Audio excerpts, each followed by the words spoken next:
The internet you know today, it won't exist in 10 years. And here's the scary part. It's already happening. Right now, some of the most important changes are being made behind closed doors, with no intention of ever making them public. In fact, the goal is quite the opposite. It's to keep people in the dark while they take control of everything you do online. They say that only the paranoid-style conspiracy theorists believe that we're living in a simulation. But what if this couldn't be further from the truth? What if we're not living in a simulation, but instead it's our perception of reality that's been programmed by those who stand to benefit the most from a digital world run by an elite few? Well, it sounds far-fetched, but when you realize just how much of your life you share online, it starts to make sense. You see, the internet has become such an integral part of our lives. We use it for work, for social media, for staying informed. But have you ever stopped to think about who's really in control of the internet? And more importantly, how much power do they have over us? With so many of our lives now being lived online, the answer to these questions is crucial to our understanding of how the world around us operates. So let's dive deep into the rabbit hole and find out the shocking truth about the internet and those who really control it. From the platforms we use to the devices we rely on, the internet is a vast and complex web of technology that allows us to connect with each other and access information like never before. But behind this seemingly limitless expanse of digital possibilities are a small handful of individuals who hold the reins of power. These are the true gatekeepers of the internet, the ones who decide what information reaches us and how it's framed. And their influence over our lives is both profound and often invisible. The first step to understanding who controls the internet is to look at the infrastructure itself. This is the physical hardware that makes global communication possible, like satellites, fiber optic cables, and data centers.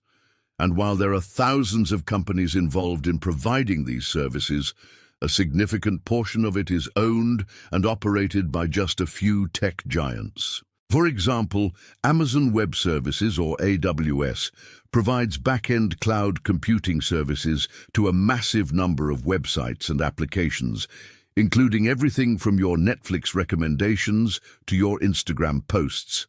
Similarly, Google Cloud and Microsoft Azure offer similar services that underpin much of our online experiences. By controlling the servers and networks that store and transmit our data, these companies have an unparalleled ability to shape how we interact with the digital world.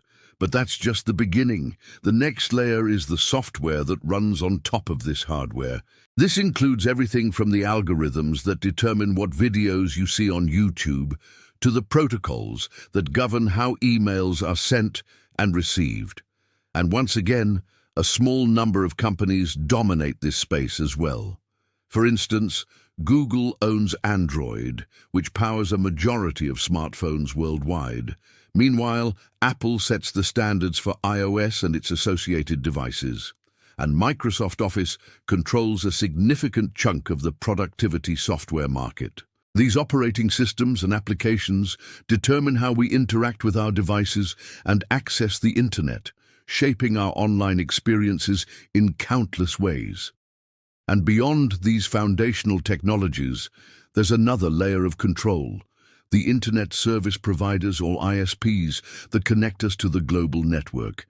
These companies own and maintain the wires and wireless networks that bring internet access to our homes and businesses. And because they control the flow of data in and out of our networks, they can monitor and potentially restrict our online activity. In fact, ISPs often have the ability to throttle bandwidth for certain applications, meaning they could, for example, slow down your Netflix stream or your YouTube view without you even realizing it. Now, of course, there are regulations in place to prevent this kind of abuse, but the potential for misuse is always there. But all of this infrastructure and software are just the building blocks of the internet. The real power comes down to the applications we use every day, the websites and apps that we rely on for everything from social media to banking. And here, the landscape is dominated by an even smaller group of players. Companies like Google, Facebook, Amazon, and Microsoft have not only created some of the most widely used applications, but also own the underlying platforms that countless other businesses rely on to function. For example, Facebook's social media empire includes Instagram, WhatsApp, and Messenger, which collectively have billions of users worldwide. Meanwhile, Google dominates search engine and email markets, and Amazon has become synonymous with online shopping. But perhaps most concerning is the sheer amount of personal data these companies collect about us.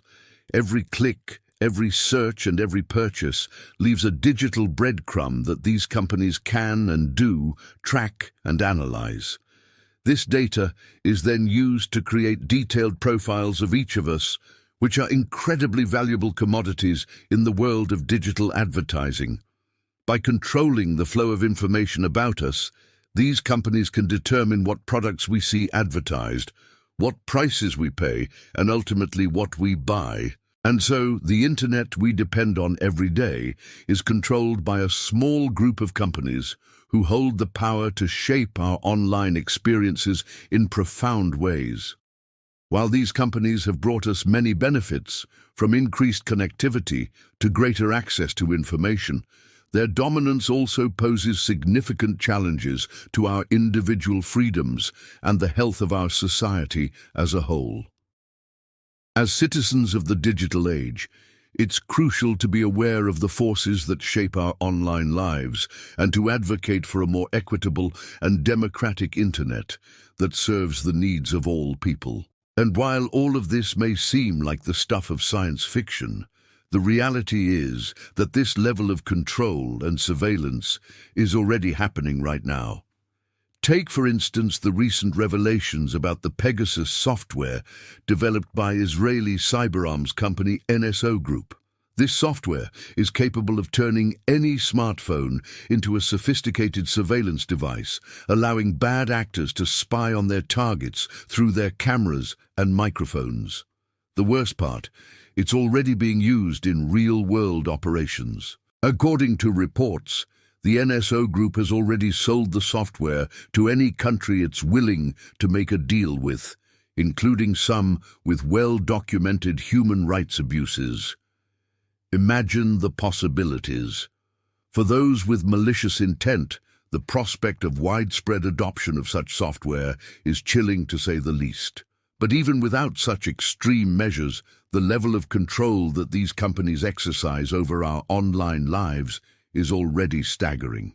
For instance, consider the recent controversy surrounding TikTok, the wildly popular social media app that's faced scrutiny over its data collection practices and alleged links to the Chinese government.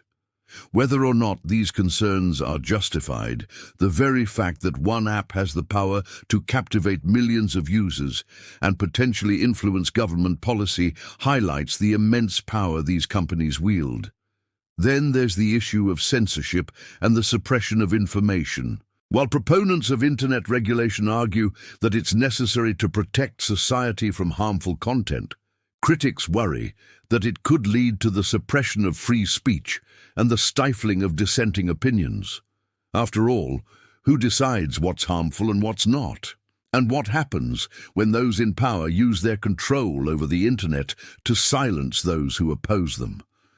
So, what can we do to push back against this trend and ensure that the internet remains a force for good in our lives? One way to start is by supporting organizations that are working to promote digital rights and hold tech companies accountable. Another is to educate ourselves and our loved ones about the potential dangers of unchecked internet regulation and the importance of protecting free speech and privacy online. Of course, it's easier said than done. After all, these companies are some of the most powerful and well-resourced in the world, but that shouldn't discourage us from trying. The future of the internet, And with it, the future of our society depends on our ability to push back against those who would seek to control it for their own benefit, and to ensure that it remains a platform for free expression, innovation, and progress for all humankind. The power to shape the internet is ultimately in our hands. Now, I don't want to come off as some tin-foil hat-wearing conspiracy theorist, but it's time we had an honest conversation about the dark side of the internet and the very real dangers of unchecked corporate power. The fact is that the internet as we know it today is not sustainable. It's not built to last, and it's certainly not designed to serve the needs of humanity as a whole. It was built to make money, to create profit for shareholders, and to give a select few the power to control the flow of information to billions of people around the world. But maybe it doesn't have to be this way. Maybe it's time we started thinking about a new kind of internet, one that's built on different principles, one that puts people before profit, and one that ensures that everyone has the freedom to express themselves and connect with others without fear of censorship or surveillance. It won't be easy, but the stakes are too high to give up. The internet is one of the most powerful tools for communication and connection ever created by humankind, and it's up to us to ensure that it's used for good. The question is, are you ready to take a stand? Are you ready to fight for a better internet, for a more equitable and sustainable digital future? Because if not, then who will? If you liked the video, don't forget to hit like and subscribe for more. This was Adam, and you've been watching your channel, Valley of Knowledge. Stay curious, and see you in the next one.